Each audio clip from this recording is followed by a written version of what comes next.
Box office update. Demon Slayer on track for a history-making opening. When I wrote my box office predictions earlier this week, I noted that analysts everywhere were calling for Demon Slayer, Infinity Castle to notch a historic debut.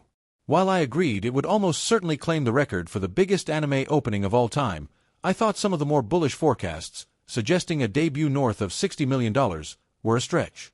Yet, according to early reports from Deadline, that may actually be within reach.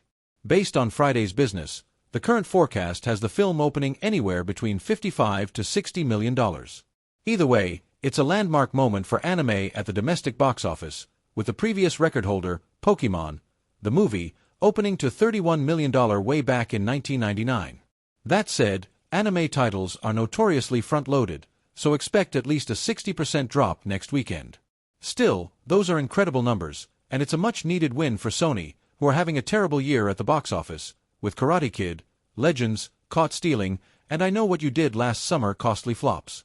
Meanwhile, last weekend's champ, The Conjuring, Last Rites, is tumbling a steep 65% to $29.7 million in its sophomore frame. Given its huge debut, Warner Brothers won't be shedding any tears. The film has already surpassed the lifetime domestic grosses of every prior entry in the franchise. Elsewhere, Downton Abbey. The grand finale is putting up a strong performance, with estimates around $19 million, higher than the opening of its predecessor, A New Era. Given the significantly older skewing audience, that's an impressive showing, and it could even push past $20 million by the end of the weekend. While billed as the final Downton Abbey film, these movies remain reliable earners, so don't be surprised if the franchise continues in some form, perhaps even with a Lady Mary-focused spin-off. Lionsgate's Stephen King adaptation The Long Walk is also showing solid traction, with an $11 to $13 million debut projected.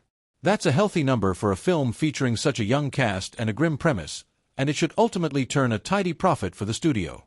No early word yet on how Spinal Tap 2, The End Continues is faring, but we'll have a full update tomorrow.